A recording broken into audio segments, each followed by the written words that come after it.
नमस्कार, आप देख रहे हैं गुड न्यूज टुडे। शाम के 5 बज चुके हैं।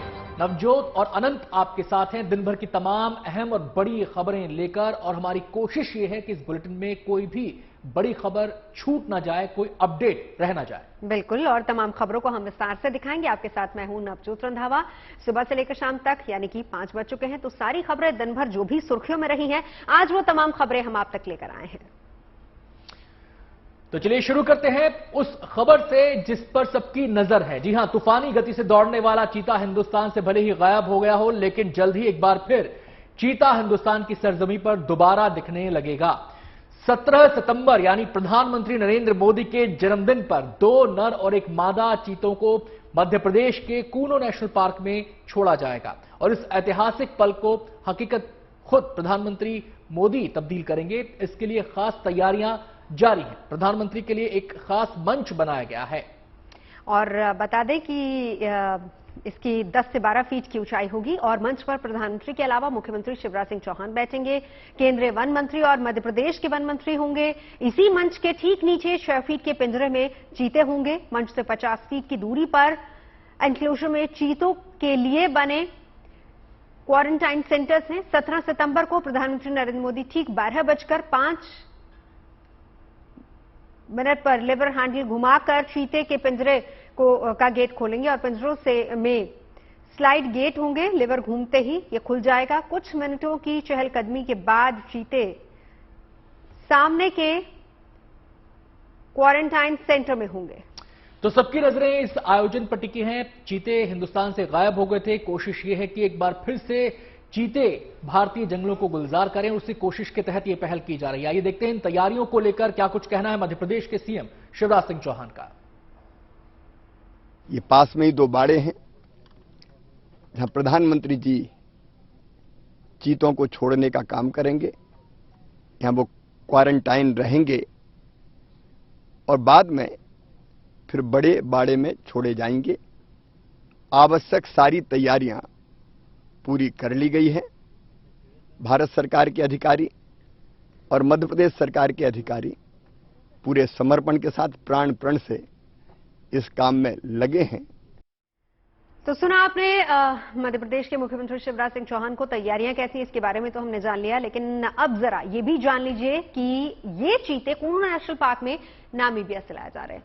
पहली खेप में कूनो नेशनल पार्क में नामीबिया से 8 चीते लाए जा रहे हैं। प्रधानमंत्री के जन्मदिन पर प्रधानमंत्री मोदी खुद 2 नर और 1 मादा चीतों को कूनो नेशनल पार्क में छोड़ेंगे। 17 सितंबर की सुबह चीते नामीबिया की राजधानी विंडहोक से जयपुर पहुंचेंगे, और फिर जयपुर से हेलीकॉप्टर की मदद से उन चीतों को कूनो लाया जाएगा। आपको बताएं कि भारत में चीतों के पुनर्वास की योजना केंद्र सरकार की बेहद महत्वाकांक्षी स्कीम है। दरअसल किसी भी जंगली जानवर को एक जगह से दूसरी जगह स्थानांतरित करना आसान काम नहीं होता, क्योंकि जंगली जानवर बेहद संवेदनशील होते हैं अपने आसपास के वातावरण को लेकर। ऐसे में तैयारियों का मुकम्मल होना जरूरी है कि वो यहां पर अडेप्ट कर पाएं खुद को। इसके तहत कूनो में पहले नामीबिया से 8 चीतों को लाया जा रहा है। जल्द ही साउथ अफ्रीका से भी चीतों को लाया जाएगा। इससे पहले भारत में चीतों को लुप्त घोषित कर दिया गया था, लेकिन अब एक बार फिर भारत की जमीन पर चीते दिखने लगेंगे।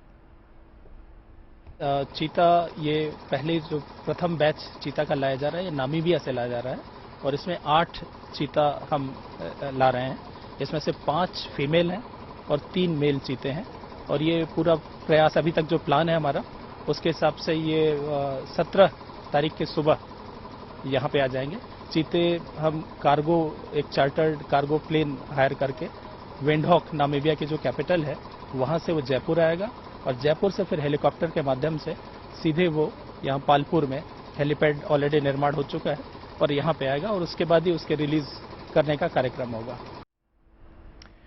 और अब रुख करते हैं अगली खबर का। लौटते मानसून की बरसात की वजह से पहाड़ से लेकर मैदान तक कई इलाके अब भी बेहिसाब बरसात की आफत झेल रहे हैं। देहरादून में एक बार फिर तेज बरसात से सोंग नदी में अचानक पानी आ गया। पानी बढ़ने से पिकनिक मनाने आए 5 युवक टापू पर फंस गए। लोगों के फंसे होने की जानकारी मिलने के बाद एसडीआरएफ की टीम मौके पर पहुंची और मिशन रेस्क्यू शुरू किया गया। जी हां, आपको बता दें कि रात के अंधेरे में एसडीआरएफ ने रेस्क्यू ऑपरेशन चलाया। रस्सियों के सहारे फंसे हुए लोगों को किसी तरह से पानी के बीच से सुरक्षित स्थान पर ले जाया गया। पिकनिक मनाने आए 5 लोग नदी के किनारे बैठे हुए थे, तभी अचानक नदी का जलस्तर बढ़ने से वो सब वहीं पर फंस गए, जिसके बाद एसडीआरएफ की रेस्क्यू टीम ने ऑपरेशन चलाया। सबसे पहले एक रोप को नदी के एक छोर से दूसरे छोर की तरफ बांधा गया और फिर उसके बाद फंसे हुए लोगों को लाइफ जैकेट उन तक पहुंचाई गई और फिर उन्हें उसी रोप के जरिए बाहर निकाला गया। ये तस्वीरें फिलहाल आप देख सकते हैं किस तरीके से बीच नदी में लोग फंसे थे और जिस वक्त अचानक से पानी और जल स्तर काफी बढ़ गया, एसडीआरएफ एनडीआरएफ की टीम को तुरंत सूचित किया गया। तुरंत एसडीआरएफ और एनडीआरएफ के जवान मौके पर पहुंचे और रेस्क्यू ऑपरेशन की शुरुआत की गई। आगे बढ़ते हैं। उत्तर प्रदेश सरकार ने एक शुभ पहल की है। 19 सितंबर से उत्तर प्रदेश विधानसभा का सत्र शुरू होने जा रहा है और इस विधानसभा के इस सत्र का एक दिन सिर्फ महिलाओं के नाम ही रखा गया है। यानी कि इस सत्र में एक दिन ऐसा होगा जिसमें सिर्फ महिलाओं से जुड़े मुद्दों पर चर्चा होगी। विधानसभा में एक दिन केवल महिलाओं को बोलने की प्राथमिकता दी जाएगी, जिसमें महिला उत्थान, सशक्तिकरण, साक्षरता, स्वास्थ्य, लैंगिक समानता जैसे विषयों पर महिलाएं अपनी बात रखेंगी। इस दिन कोई और विधायी कार्य नहीं किया जाएगा। बेहद अच्छी पहल अनंत हम इसको कह सकते हैं, क्योंकि मेरे ख्याल से ऐसा किसी ने इस तरह की कोई नजीर पेश नहीं की है, लेकिन उत्तर प्रदेश सरकार की तरफ से अगर ऐसी बात हो रही है। और सबसे बड़ी बात यह है कि जिस तरीके से महिलाओं के खिलाफ अपराध बढ़ रहे हैं, हालांकि अलग अलग राज्यों का अलग अलग डेटा जरूर सामने आता है, लेकिन अगर हम उसी को उत्तर प्रदेश से भी कंपेयर करें तो कहीं ना कहीं महिलाओं के मुद्दों को पटल पर रखना ये बहुत बड़ी बात होगी। और ऐसे में सबके सामने जब ये बात आएगी तो जाहिर सी बात है कि महिलाओं के हक की आवाज को बुलंद करने के लिए खुद सरकार भी उनके साथ है। जी, अब उत्तर प्रदेश से हम रुख कर लेते हैं तेलंगाना का। तेलंगाना में हुए हादसे की बात करेंगे। सिकंदराबाद के इलेक्ट्रिक स्कूटर शोरूम में आग की वजह से मरने वालों की संख्या 8 तक पहुंच गई है। बताया जाता है कि शोरूम के ग्राउंड फ्लोर पर इलेक्ट्रिक स्कूटर चार्ज करने के दौरान शॉर्ट सर्किट से आग लगी और धीरे धीरे ये आग पास के लॉज और रेस्तरां तक पहुंच गई। हालांकि आग लगने की वजह से कुछ लोग होटल में फंस गए, जिनको रेस्क्यू टीम ने क्रेन की मदद से बाहर निकाल लिया। हालांकि इस दौरान लोगों को बाहर निकालना एक मुश्किल भरा काम भी था, क्योंकि धुएं की वजह से राहत के काम में काफी ज्यादा दिक्कतें भी आ रही थी। लोग जुटे हुए थे और धुएं की वजह से ही ज्यादातर लोगों का दम घुट रहा था। लेकिन किसी ने अपने की जान पर खेल कर फंसे हुए लोगों को बाहर निकाला। हादसे पर शोक जताते हुए प्रधानमंत्री मोदी ने राहत कोष से मुआवजे का ऐलान भी किया है। पीएम राहत कोष से मृतकों के आश्रितों को 2 लाख रुपए और जख्मी लोगों को 50,000 रुपए की राहत राशि दी जाएगी। देखिए, जब भी कहीं पर आग लगती है तो सबसे बड़ा जो लोगों की मुश्किल का कारण होता है, परेशानी का कारण होता है, या जिसकी वजह से लोगों की सांसें सांसत में आ जाती हैं, वो होता है धुएं का गुबार। क्योंकि धुआं आपकी सांसों को, आपका दम घोटने लगता है और ऐसे में सबसे बड़ा जो मिशन होता है आग की लपटों पर काबू पाने के साथ साथ इस धुएं के लिए बाहर निकलने का रास्ता बनाना। और ऐसे में फायर फाइटर्स के सामने दोहरी चुनौती होती है, एक तरफ आग पर काबू पाना और दूसरी तरफ आग में फंसे लोगों को बाहर निकालना। लेकिन इस ऑपरेशन में जी जान लगाकर फायर फाइटर्स ने काम किया और हर संभव मदद पहुंचाने की कोशिश की जो लोग इस आग में फंसे हुए थे।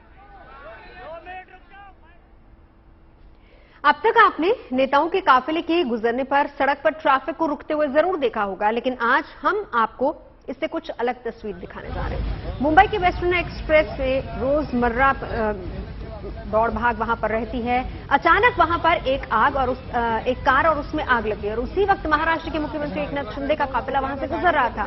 तुरंत उन्होंने अपनी गाड़ी को रुकवाया, कार सवार की मदद करने के लिए वो वहां पहुंच गए। सीएम का काफिला रुका तो पूरा पुलिस अमला एक्टिव हो गया। विलेपार्ले पुलिस और दमकल विभाग को इस बारे में सूचना दी गई। पुलिस और दमकल विभाग मौके पर पहुंच गए। आग पर जैसे तैसे काबू पाया गया। इस दौरान सीएम एकनाथ शिंदे ने ड्राइवर से बातचीत की, उसका हालचाल जाना, जिसके बाद घटना का वीडियो वायरल हो गया।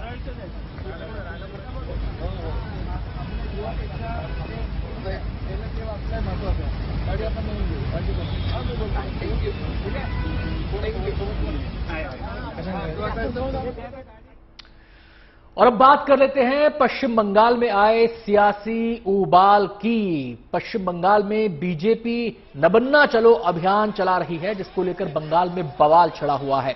बंगाल में एक बार फिर टीएमसी बनाम बीजेपी की जंग शुरू हो गई है। जो जंग विधानसभा चुनाव से पहले दिखाई दे रही थी, उसका ये नए सिरे से आगाज होता हुआ यहां पर नजर आ रहा है। ममता सरकार पर हल्लाबोल के लिए बीजेपी ने आज से चलो नबन्ना अभियान शुरू किया है। शहर शहर से बीजेपी कार्यकर्ता कोलकाता के लिए रवाना हुए, लेकिन बीजेपी का आरोप है कि उन्हें रास्तों में रोका जा रहा है। जी हां, हावड़ा से नवान्न की तरफ जाने वाले तमाम रास्तों पर भारी बैरिकेडिंग की गई है और इस दौरान प्रदर्शन कर रहे बीजेपी कार्यकर्ताओं और पुलिस प्रशासन के बीच में कई इलाकों में झड़प भी हुई है। बीजेपी ने शुभेंदु अधिकारी समेत बीजेपी के कई नेताओं को हिरासत में ले जाने का आरोप लगाया, जिसके बाद माहौल और ज्यादा बिगड़ गया। पुलिस ने पहले कार्यकर्ताओं को पानी की बौछारें उन पर छिड़की और उसके बाद आंसू गैस के गोले भी दागे।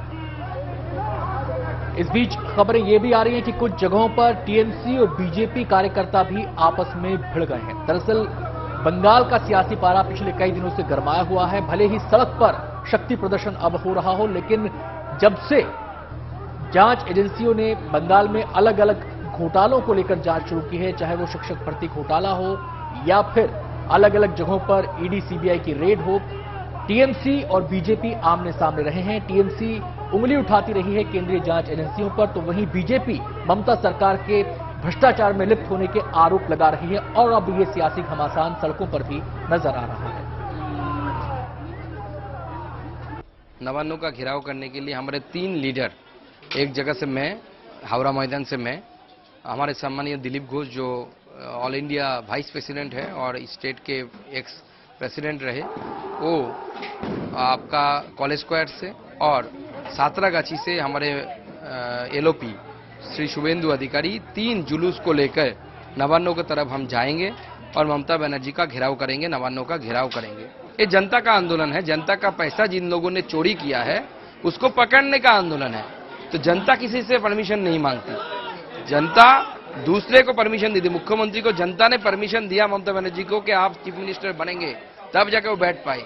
प्रधानमंत्री जी को जनता ने परमिशन दिया कि आप प्रधानमंत्री बनेंगे, तब नरेंद्र मोदी प्रधानमंत्री बन गए। तो ये जनता की आंदोलन है, किसी की परमिशन की जरूरत नहीं, और ममता बनर्जी का परमिशन लेके हम ममता बनर्जी का घेराव नहीं करेंगे। यहाँ पर ये बैरिकेड को तोड़ने की कोशिश की जा रही है। यहाँ पर देखिए, यहाँ पर, और अभी ये वाटर कैनन स्टार्ट हो गया।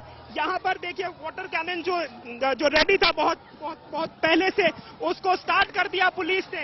ये वाटर कैनन बंगाल की पुलिस जो है वो कई बार इसको इस्तेमाल करती है लोगों को पीछे ढकेलने के लिए, और ऐसा ही हमें यहाँ पर देखा जा रहा है। जैसे हम दिखा रहे हैं आपको, ये सातरागाछी का वो विजुअल्स है। शुभेंदु अधिकारी तो यहाँ तक पहुंचे नहीं। देखिए पत्थरबाजी भी हो रही है आहिस्ता आहिस्ता, और यहाँ पर डिप्लॉयमेंट सुबह से दिखा रहे हैं आपको कि कैसे यहाँ पे देखिए ये कोई लोग पत्थर भी फेंक रहे हैं, बम्बू भी फेंक रहे हैं, जैसे हमने दिखाया। हमारे कैमरा पर्सन या आपको लाइव विजुअल दिखा रहे हैं, और यहाँ पर सपोर्टर्स जो हैं वो सामने आने की कोशिश कर रहे हैं, लेकिन पुलिस का डिप्लॉयमेंट देखिए, पत्थरबाजी बैक टू बैक होते जा रही है। यहाँ पे ड्रोन्स भी चल रहे हैं यहाँ पे, और इसी के बीच यहाँ पे ये रैली रुकने का नाम नहीं ले रही, वो सामने आना चाहती है।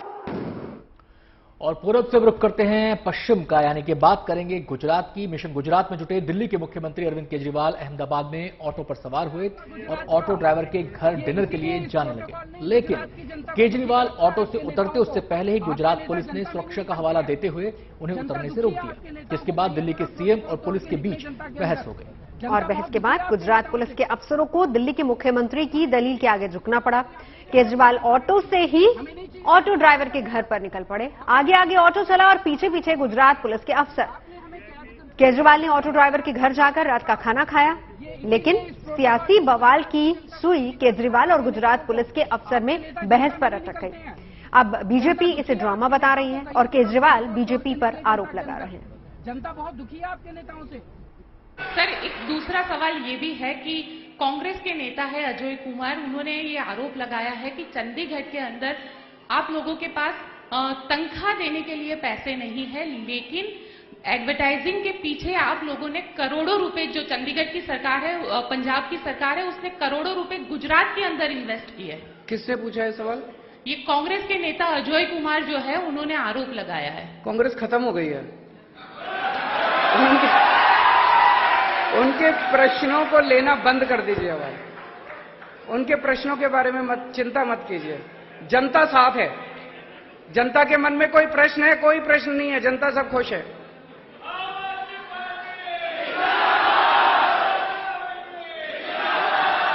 पहले आपने कहा सुबह कि अहमदाबाद की पुलिस ने आपके ऑफिस में रेड करी है, गुजरात के ऑफिस के अंदर, लेकिन वो सब झूठ जो है मीडिया में सामने आ गया कि वो ऑफिस तो आपका 2 महीने से बंद पड़ा है।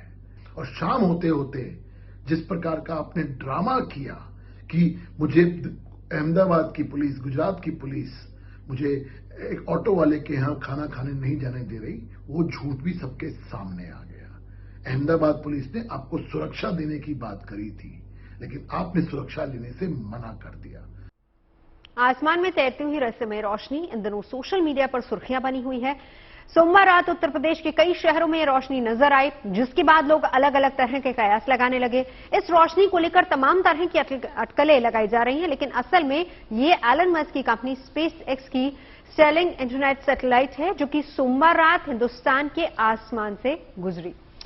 एलन मस्क की कंपनी सैटेलाइट इंटरनेट सुविधा मुहैया कराने की दिशा में तेजी से आगे बढ़ रही है। इस लक्ष्य तक पहुंचने के लिए स्पेस एक्स का फाल्कन 9 रॉकेट हर दूसरे महीने अंतरिक्ष की उड़ान भर रहा है।